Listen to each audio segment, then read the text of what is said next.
What's up? We're back again with a new episode, and this time this is more of a kind of an ad-lib, off-the-cuff video about an experience I had a couple weeks ago that was a life-changing, once-in-a-lifetime experience. But before we get into that, I just want to say briefly, I apologize for not putting out as much content over the past month. There has been a few changes and reconfigurations in my schedule that I had to take care of, but hopefully all that's past now. We're through that. So, on to bigger and better things. A couple weeks ago, I had the privilege of taking a masterclass from the world-famous fingerstyle guitarist, Pierre Bensusan. And for those of you who don't know who Pierre Bensusan is, he's a French guitarist, sings a lot in French, does a lot of improvising, does a lot of instrumental stuff as well. He's considered, the famous label World Music. But and sometimes he has other people play on his albums, but he does primarily fingerstyle. And it was a 3-hour masterclass, and it was only me and one other guy showed up. No joke. I mean, it was one of those flukes. And whenever you get only 2 guys that show up in a masterclass, you're going to get a lot of the undivided attention. You're going to get all the attention. So it was one of those amazing flukes that just worked out. We don't know why nobody else showed up. It was a very small town. But anyway, all that aside, the masterclass, let me tell you something. For those guitarists that want to take a masterclass from Pierre Bensusan, get ready to have your ass kicked. No joke. He's kind and gentle. He's a very intelligent man, but he will kick your ass. And the reason for that is because the way he approaches music and the way he approaches composition is completely different than the way that most guitarists and even most famous musicians approach it. And just for 3 hours, just for the first hour, he sat there and talked to us, and just mind-blowing stuff about the way he approaches everything. And you're not going to learn this stuff in music school or at a music conservatory. I never went to music school, but I've been to people who have gone to music conservatories, and they do not talk to you like this. This is just a completely different level, and I don't have time to go into all the immaculate detail of what he said. We'd be here like 6 hours. But anyway, a bird's eye view, just in summary, the way he approaches everything is everything flows together, everything is music. This is kind of a similar thing Vangelis had before he died. The way that music flows, everything's music. Every thought you've had, every idea you've had, every person you've ever met, every situation that you've gotten yourself into is music. You just need to find a way to channel it through your thoughts and feelings to produce the melodies that you need to produce. And let me tell you something. He's used his entire career, he's only used one tuning, Dadgad. That's it. It's brilliant because he can play anything in Dadgad. He says that is my standard tuning. And the reason why is because, of course, using other tunings is a hassle. He's doing these huge stretches over like 7 or 8 frets. And we went over exercises for an hour over and over again on how to do this. He says, when you get too far down here, he says be careful because you'll hurt your hand. But he says the good news is you can actually train your hand to stretch this way. And he says, start with 4 frets, putting your fingers adjacent together and moving down 1 fret at a time, and then maybe a couple of frets and moving your hand that way, and then down another fret until you've got this huge hand span.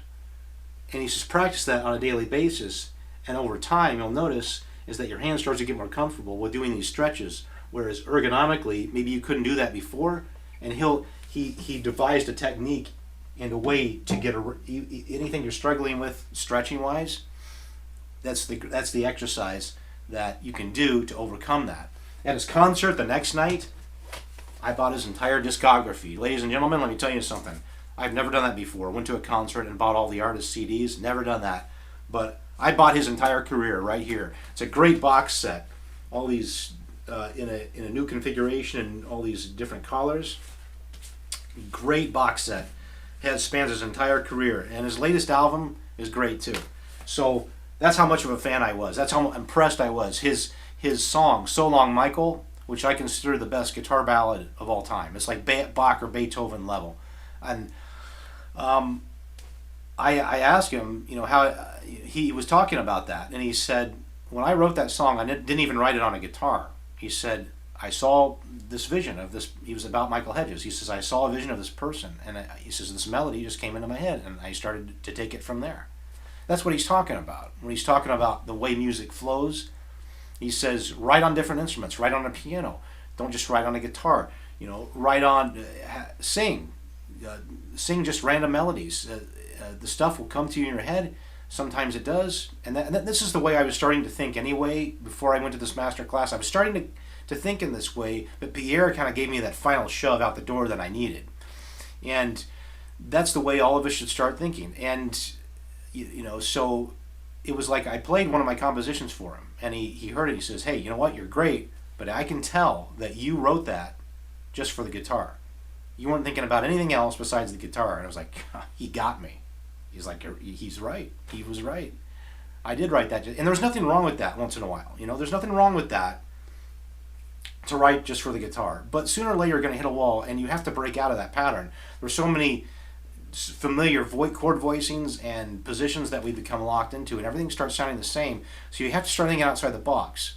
You got to be you got to be honest with your feelings and emotions, and those melodies will eventually come to you.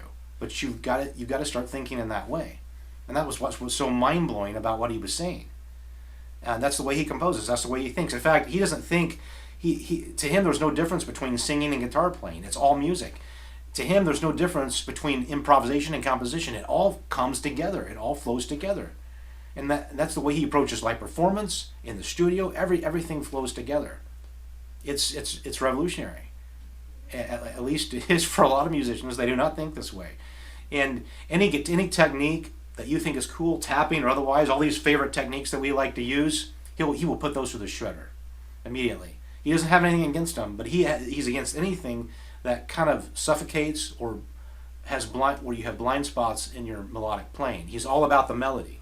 So he's not into players like Don Ross or Preston Reed. He's not really a part of the modern fingerstyle movement, all these different prodigies and players on YouTube that are doing all these cool techniques. He kind of distances himself from that. He's not really a part of that world. He's separate from that. And any guitar player that you think is good or that you look up to, he probably won't be as impressed with, or at least he's very reserved and very careful about who he says is good.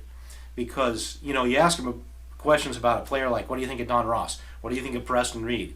He's like, yeah, they're okay, And he's like, Don Ross is a great player, but he taps too much. He's constantly chunking that rhythm, and I push back against just tiny bit against that. I wasn't there to argue with Pierre. It was his class. I was there to learn from him, but there were a couple of things I pushed back on because I slightly disagreed with him on. But I said, I totally get why Don Ross is so rhythmic, because he has a funk background and he has a rock background, and I'm able to. I totally get why he does that. And Pierre just sits there and he goes, okay. And I asked him what he thought of Tommy Emmanuel. He says, love Tommy, but sometimes what he does sucks. Tommy Emmanuel. He's like, I like it when Tommy slows down and really expresses himself, but when he starts playing a million notes a minute, he's playing all these notes indiscriminately, and it's like he's doing it as an ego thing, and it's all about him. I said, yeah, but isn't that kind of what people pay to see? He's like, well, there's nothing wrong with being an entertainer, but, breathe, let the music breathe. He's all about that. He's like, Tommy Emmanuel, he just said, yeah, sometimes Tommy Emmanuel sucks. That's what he said. I don't think so, but that's what he said. Brutal, gentle, very kind, intelligent man, but brutally honest. So, if you're a player and, if you feel intimidated by Pierre, don't worry, because there's tons of guitarists you look up to that will probably feel intimidated as well by Pierre.